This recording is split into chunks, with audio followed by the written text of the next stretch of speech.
Anak saya mengusir saya dari rumah saya sendiri agar mertuanya bisa tinggal di sana.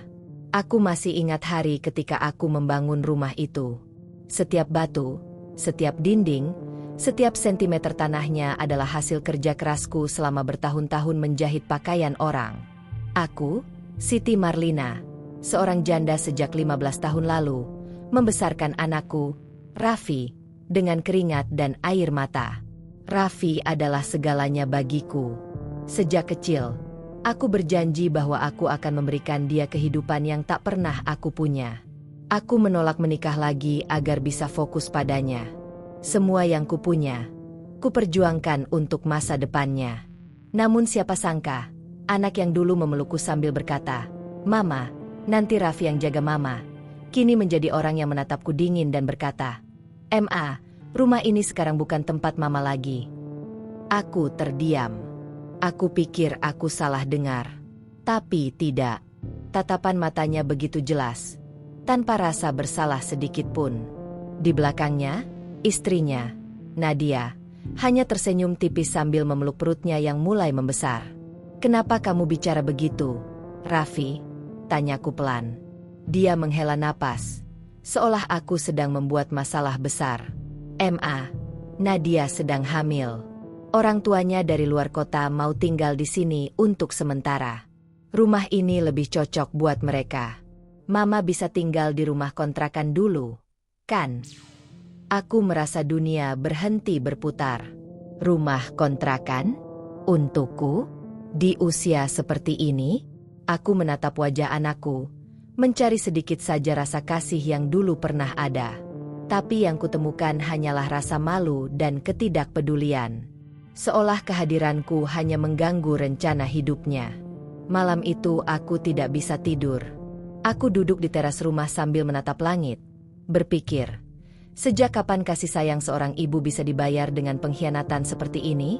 Keesokan harinya, ketika aku bangun, kulihat sudah ada truk pindahan di depan rumah. Aku masih mencoba memahami apa yang sedang terjadi, sampai seorang pria datang menghampiriku dan berkata dengan sopan, "Bu, kami disuruh Raffi untuk mulai memindahkan barang-barang ibu ke rumah sewa di ujung jalan." Dadaku sesak. Aku menatap rumahku sendiri, rumah yang kubangun dengan segala doa dan perjuangan.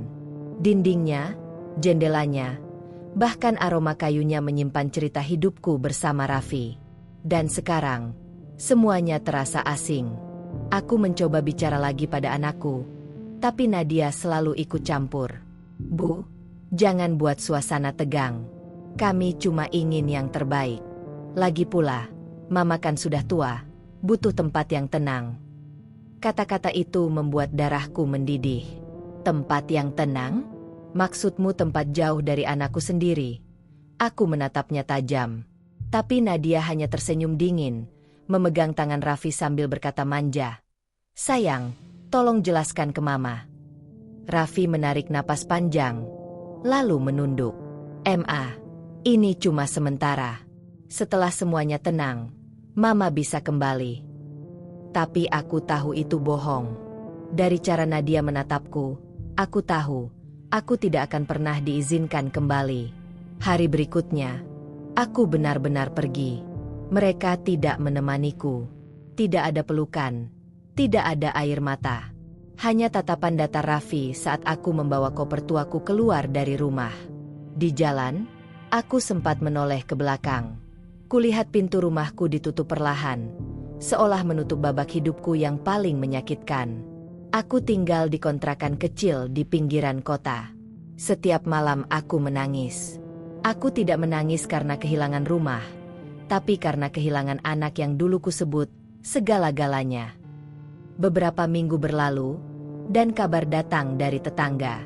Katanya, orang tua Nadia sudah menempati rumahku. Mereka bahkan merenovasinya tanpa sepengetahuanku. Dinding depan dirobohkan, taman belakang yang dulu kutanam bunga melati kini dijadikan garasi. Aku hampir tidak percaya. Rumahku, yang penuh kenangan, kini tak lagi memiliki jejakku di dalamnya. Sampai suatu hari, aku memberanikan diri datang kembali. Aku mengetuk pintu, berharap Raffi yang membukanya. Tapi yang keluar justru mertua Nadia, seorang wanita paruh baya bernama Bu Ratna. "Oh, kamu ibunya Raffi, ya?" katanya dingin. "Maaf, tapi tolong jangan sering datang. Kami butuh privasi." Aku terdiam. Kata-kata itu seperti belati. Privasi? Di rumahku sendiri? Aku melangkah pergi dengan gemetar. Langit siang itu mendung, tapi aku tahu bukan awan yang membuatnya terasa gelap, melainkan hatiku sendiri. Malamnya, aku menerima pesan dari Raffi. "Halo MA, tolong jangan datang ke rumah lagi tanpa kabar. Nadia nggak nyaman. Aku harap Mama bisa mengerti." Aku menatap layar ponselku lama sekali, tidak tahu harus tertawa atau menangis. Apakah inikah balasan dari segala kasih sayangku? Setiap ibu pasti punya batas sabar. Dan malam itu, aku mulai berpikir, mungkin sudah waktunya aku berhenti diam. Aku mulai mencari dokumen rumah itu. Aku masih menyimpannya di koper tua, sertifikat atas namaku sendiri. Tanganku bergetar ketika menemukannya. Semua atas namaku, bukan atas nama Raffi. Seketika, pikiranku berputar cepat. Mereka mengusirku dari rumahku sendiri. Tapi secara hukum, rumah itu masih milikku. Aku tersenyum pahit. Jika mereka pikir aku akan selamanya diam, mereka salah besar. Aku duduk lama malam itu sambil menatap sertifikat rumah yang kini terasa seperti bukti pengkhianatan. Di sana tertulis jelas, nama lengkapku, tanda tanganku, dan tanggal pembelian yang kutulis dengan penuh harapan dulu. Aku menggenggam kertas itu erat, seolah seluruh harga diriku melekat di dalamnya. Untuk pertama kalinya setelah berhari-hari menangis, aku merasa ada kekuatan kecil yang kembali tumbuh dalam diriku. Aku tahu aku tidak boleh terus diam. Selama ini aku menuruti anakku karena rasa sayang, tapi sekarang yang kulihat hanyalah ketidakadilan yang nyata. Pagi berikutnya, aku pergi ke kantor kelurahan untuk memastikan kepemilikan rumah itu. Petugas di sana memeriksa berkas-berkasku, lalu menatapku dengan wajah terkejut. "Bu, rumah itu memang atas nama ibu. Tidak ada perubahan kepemilikan." Aku mengangguk pelan. "Jadi kalau saya mau menempati rumah itu lagi, saya berhak, kan?" tanyaku pelan. "Tentu saja," jawab petugas itu. Kata-kata itu terasa seperti napas baru. Aku pulang ke kontrakan dengan hati berdebar. Bukan karena takut, tapi karena semangat yang mulai menyala kembali. Namun aku tahu, menghadapi anak sendiri bukan hal mudah. Aku tidak ingin sekadar menuntut hakku. Aku ingin dia sadar betapa dalam luka yang telah dia torehkan padaku. Selama beberapa hari aku menyiapkan rencana. Aku menulis surat panjang untuk Raffi. Surat yang berisi semua perasaanku selama ini, bukan dengan kemarahan, tapi dengan kebenaran. Dalam surat itu kutulis, "Raffi, jika kamu pikir rumah itu milikmu, kamu salah. Tapi lebih dari itu, kamu sudah mengambil sesuatu yang jauh lebih berharga, cintaku sebagai ibu. Dan itu tidak bisa kau kembalikan dengan apapun." Aku melipat surat itu dengan hati-hati dan menaruhnya di dalam amplop coklat. Kemudian aku pergi ke rumah itu, rumahku, dengan langkah mantap. Ketika aku tiba, suara tawa terdengar dari dalam. Nadia sedang duduk di ruang tamu bersama orang tuanya, sementara Raffi terlihat sibuk dengan ponselnya. Aku mengetuk pintu 3 kali. Mereka berhenti bicara. Raffi yang membuka pintu, wajahnya langsung berubah kaku saat melihatku. "MA, kenapa datang lagi?" katanya pelan tapi dingin. Aku tersenyum tipis. Aku datang untuk mengambil sesuatu yang seharusnya tidak pernah aku lepaskan. Aku melangkah masuk tanpa menunggu izin. Nadia berdiri, wajahnya tampak tidak senang. "Bu, ini rumah kami sekarang." Aku menatapnya lurus. "Rumah saya, Nadia. Sertifikatnya masih atas nama saya. Dan saya tidak pernah menyerahkannya kepada siapapun." Raffi terlihat bingung, seolah baru sadar sesuatu yang penting. Aku mengeluarkan dokumen itu dari tas dan meletakkannya di meja. "Mau kamu apakan, MA?" Suaranya mulai meninggi. Aku menatap matanya dalam-dalam. Aku hanya ingin kamu tahu bahwa aku bisa saja memanggil polisi sekarang kalau aku mau. Tapi aku tidak akan melakukannya. Belum. Ruangan itu menjadi hening. Hanya suara detak jam di dinding yang terdengar. Aku tidak ingin perang. Lanjutku. Aku hanya ingin anakku sadar bahwa ibunya bukan orang bodoh yang bisa dibuang begitu saja. Raffi terdiam lama, lalu menunduk. Tapi Nadia memotong dengan suara tajam. Bu, jangan main ancam-ancaman. Rumah ini sudah kami rawat. Kami ubah jadi lebih bagus. Jadi, tolong, kalau ibu mau tinggal, cari tempat lain. Aku menatapnya dingin. Perawatan yang kamu maksud itu merusak kenangan yang kubangun selama puluhan tahun. Aku melangkah menuju pintu depan, menoleh sekali lagi. Raffi, pikirkan baik-baik. Aku tidak akan menunggu lama. Kalau dalam 3 hari kamu tidak meminta maaf dan membereskan semuanya, rumah ini akan aku kunci. Dan kalian boleh cari tempat lain. Aku pergi meninggalkan mereka yang terdiam.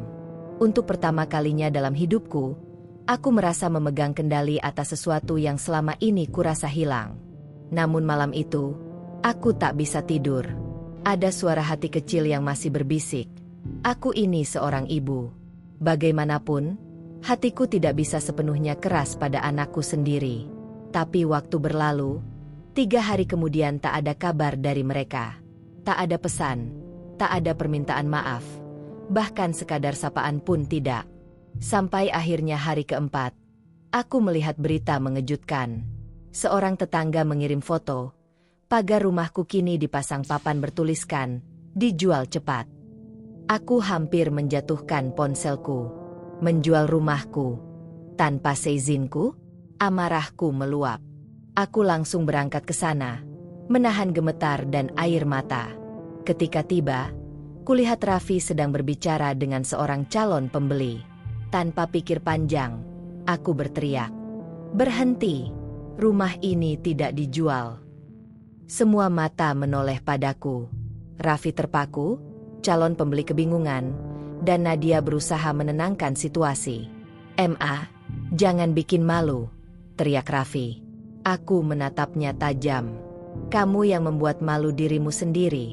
Raffi, kamu menjual sesuatu yang bukan milikmu."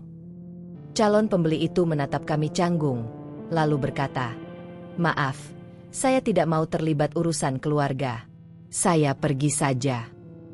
Raffi menendang batu dengan marah, sementara Nadia menatapku dengan benci. "Kamu puas sekarang?" katanya tajam. "Kamu sudah menghancurkan segalanya." Aku menarik napas dalam-dalam. "Tidak, Nadia. Aku hanya mengambil kembali apa yang seharusnya tidak pernah kalian rebut dariku."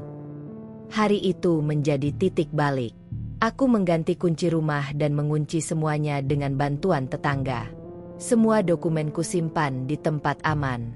Raffi dan Nadia akhirnya pergi, tapi sebelum itu, Raffi menatapku dengan mata penuh kemarahan dan berkata, "Baik, Ma. Kalau itu yang Mama mau, Mama boleh tinggal di rumah itu, tapi jangan harap aku akan datang lagi." Kata-kata itu menusukku dalam. Aku tahu dia marah, tapi hatiku tetap retak mendengarnya. Hari-hari berikutnya sunyi. Aku berjalan di dalam rumah yang kini kembali sepi, tanpa tawa, tanpa suara langkah anakku. Namun anehnya, ada rasa damai di balik kesepian itu. Untuk pertama kalinya, aku merasa rumah ini benar-benar milikku lagi, bukan sekadar tempat di mana aku diusir.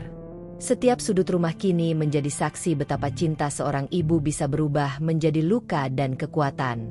Aku menyapu lantai yang dulu diinjak orang yang mengusirku, dan aku berbisik pada diri sendiri, aku tidak kalah. Malam itu aku menyalakan lilin kecil di ruang tengah, dan menatap ke arah foto tua Raffi saat kecil. Air mataku jatuh tanpa bisa kutahan, tapi kali ini bukan air mata lemah, melainkan air mata keteguhan. Aku tahu, mungkin suatu hari dia akan sadar. Mungkin tidak hari ini, mungkin tidak tahun ini, tapi suatu hari nanti, dia akan mengingat siapa yang selalu ada untuknya. Aku tidak menyesal melawannya. Aku hanya menyesal karena cinta yang kuberikan berubah menjadi alasan dia menginjakku. Tapi aku sudah selesai menjadi korban. Sekarang, aku adalah wanita yang berdiri atas haknya sendiri. Seorang ibu yang akhirnya berani berkata, "Cukup." Hari-hari berlalu dengan sunyi yang menusuk. Setiap pagi aku menyiapkan sarapan untuk diri sendiri. Tapi tetap saja aku menatap kursi kosong di seberang meja. Aku sering bertanya-tanya, apakah Raffi makan dengan baik di rumah kontrakan barunya? Apakah dia masih marah padaku? Atau mungkin sudah mulai menyesal? Namun teleponku tak pernah berdering. Tidak ada pesan. Tidak ada kabar. Seolah aku sudah terhapus dari hidupnya. Sampai suatu sore, ketika hujan turun deras, seseorang mengetuk pintu rumahku. Aku berjalan perlahan ke arah pintu, dengan jantung berdebar. Ketika kubuka, kulihat seorang pria muda berdiri di sana. Wajahnya basah oleh hujan. Itu Raffi. Tapi dia tampak berbeda. Rambutnya berantakan, matanya sembab, dan wajahnya pucat. "Ma." Suaranya lirih, nyaris tak terdengar. Aku menatapnya, mencoba menahan perasaan yang berputar antara marah dan rindu. "Apa yang kamu mau, Raffi?" tanyaku dingin. Dia menunduk. "Aku nggak punya tempat lagi, Ma." Aku terdiam. Di belakangnya, kulihat tak ada tanda-tanda Nadia. "Mana istrimu?" tanyaku akhirnya. Dia menatap lantai, lalu berkata dengan suara bergetar, "Dia pergi, Ma. Bawa anakku." Dia bilang capek hidup miskin. Aku menelan ludah, mencoba memahami setiap kata itu. Ternyata roda kehidupan memang berputar. Cepat sekali. "Jadi kamu datang ke sini karena kamu butuh tempat tinggal?" tanyaku pelan. Dia mengangguk. Air matanya mulai jatuh. Aku ingin marah, tapi hatiku menolak. Seberapapun dia telah menyakitiku, dia tetap anakku. Aku membuka pintu lebih lebar. "Masuklah," kataku dengan suara gemetar. Dia melangkah pelan masuk, menatap sekeliling rumah yang dulu ia rebut dariku. Semuanya masih sama, tapi kini terasa sangat berbeda bagi kami berdua. "Aku sudah kehilangan semuanya, Ma," katanya pelan.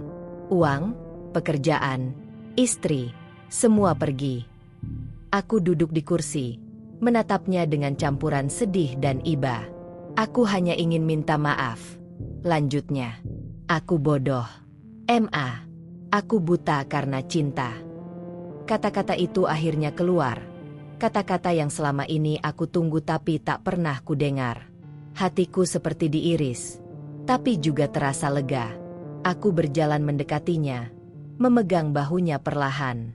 "Raffi," kataku lembut, "apa kamu baru sadar sekarang, setelah semuanya hilang?" Dia mengangguk pelan. "Ya, Ma. Aku baru tahu siapa yang benar-benar sayang padaku. Dan itu cuma Mama." Tangisku pecah tanpa bisa kutahan. Untuk pertama kalinya setelah sekian lama, aku memeluk anakku lagi. Kami menangis lama di ruang tamu, dalam diam yang penuh penyesalan. Tidak ada kata yang cukup untuk menebus luka yang sudah dibuat. Tapi setidaknya kami kembali berbicara. Beberapa hari kemudian, Raffi mulai membantu membersihkan rumah. Dia memperbaiki pagar yang rusak, mengecat dinding, dan menanam kembali bunga melati yang dulu dicabut Nadia. "Aku ingin mengembalikan semuanya seperti dulu, Ma," katanya sambil tersenyum lemah. Aku hanya mengangguk, menatapnya dengan air mata haru. Hari-hari berjalan dengan perlahan tapi hangat. Kami makan bersama, saling bercerita, dan tertawa lagi, meski sesekali bayangan masa lalu masih menghantui. Namun kebahagiaan itu tak berlangsung lama. Suatu malam, aku mendengar suara Raffi batuk keras di kamarnya. Awalnya kupikir hanya kelelahan, tapi batuk itu makin parah dari hari ke hari. Aku memaksanya pergi ke dokter, tapi dia selalu berkata, "Aku baik-baik saja, Ma." Sampai suatu pagi, dia terjatuh di dapur. Aku panik, segera memanggil ambulans dan membawanya ke rumah sakit. Dokter memeriksa lama, lalu memanggilku ke ruang konsultasi. Wajahnya serius, dan suaranya pelan ketika berkata, "Bu, anak ibu kena infeksi paru-paru berat.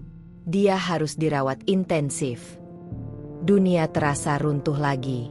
Aku menggenggam tangan Raffi di ranjang rumah sakit, menatap wajahnya yang kini lemah tapi masih tersenyum.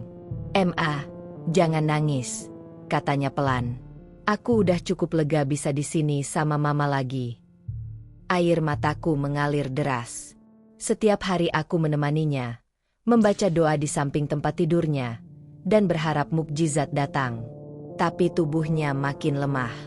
Suatu malam, dia memintaku mendekat. "Ma," suaranya lirih, nyaris seperti bisikan. "Kalau aku nggak kuat nanti, tolong maafkan aku sepenuhnya." Aku menutup mulutku agar tidak menangis keras-keras. "Jangan bicara begitu, Nak. Kamu pasti sembuh." Dia hanya tersenyum.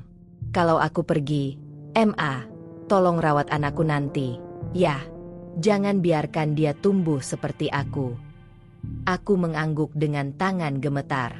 Aku ingin bicara banyak, tapi suaraku tak keluar. Beberapa hari kemudian, kondisinya menurun drastis. Aku tidak tidur, hanya duduk di sampingnya, menggenggam tangannya yang mulai dingin. Dan ketika matahari pagi menembus jendela rumah sakit, Raffi menghembuskan napas terakhirnya dengan senyum kecil di wajahnya. Dunia berhenti sejenak bagiku. Tangisku tak lagi tertahan. Aku memeluk tubuh anakku yang kini tak bernyawa, berbisik, "Kamu sudah pulang, Nak, tapi bukan ke rumah, melainkan ke tempat yang lebih damai." Hari pemakamannya sunyi.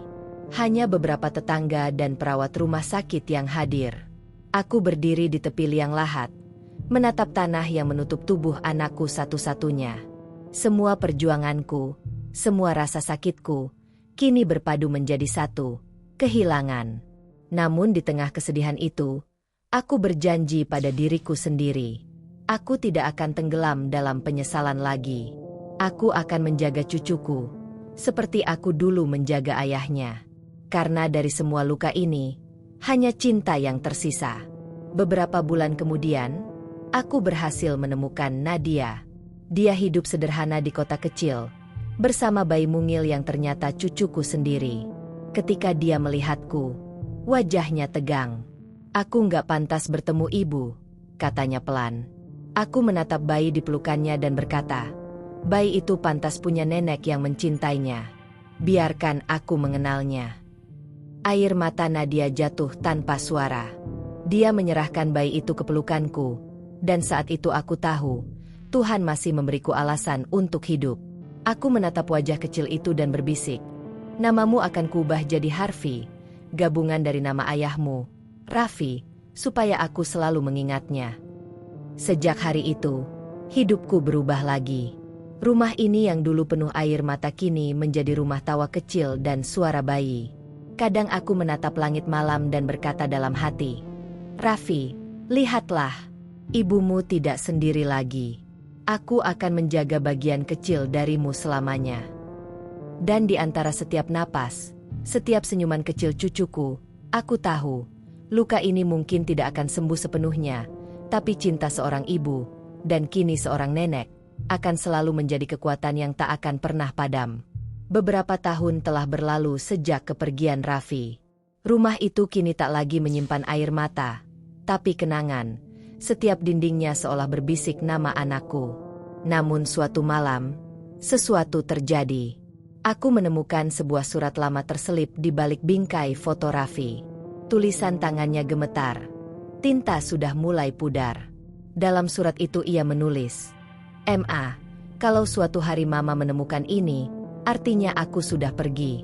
Tapi ketahuilah, semua yang kulakukan dulu bukan karena benci. Nadia memaksaku. Ma, aku takut kehilangan segalanya. Tapi akhirnya aku sadar, yang paling berharga justru Mama." Aku jatuh berlutut, menggenggam surat itu erat sambil menangis keras. Seluruh penyesalan dan kasih sayang yang terpendam bertahun-tahun meledak seketika dalam hatiku. Namun di tengah tangis itu, aku tersenyum. Raffi mungkin sudah tiada, tapi cintanya tidak pernah benar-benar pergi. Ia hidup dalam setiap napas cucuku, dalam setiap tawa kecil yang kini memenuhi rumah ini. Aku berdiri di depan jendela, menatap langit malam yang bersinar tenang. "Anakku," bisikku pelan, "mereka dulu mengusirku dari rumahku sendiri, tapi kini, akulah yang menjaga rumah ini untuk keturunanmu." Dan malam itu, aku menyalakan lilin di meja ruang tamu, menatap nyalanya yang bergetar lembut. Api kecil itu seperti simbol hidupku, sempat redup, hampir padam, tapi selalu menyala kembali, karena cinta seorang ibu tak bisa dimatikan oleh siapapun. Aku menatap cucuku yang tertidur di pangkuanku dan berkata dalam hati, "Raffi, kau telah pergi dengan luka, tapi aku akan menutup kisah ini dengan kekuatan. Karena akhirnya, rumah ini kembali menjadi milik yang seharusnya, milik cinta, bukan keserakahan." Dan di malam penuh keheningan itu, aku tahu, inilah akhir dari luka, dan awal dari kebangkitan seorang ibu, yang pernah diusir, tapi kembali berdiri sebagai pemilik sejati kehidupannya. Terima kasih sudah mendengarkan cerita ini sampai akhir. Kalau kalian menyukai kisah ini, jangan lupa untuk beri like dan tulis pendapat kalian di kolom komentar. Aku ingin tahu bagaimana perasaan kalian setelah mendengar akhir cerita ini. Dan yang paling penting, bergabunglah dengan keluarga kami di channel ini dengan cara menekan tombol subscribe dan aktifkan lonceng notifikasinya, supaya kalian tidak ketinggalan cerita-cerita dramatis dan menyentuh hati lainnya. Sampai jumpa di kisah berikutnya. Karena setiap keluarga menyimpan cerita, dan beberapa di antaranya bisa mengubah cara kita memandang cinta.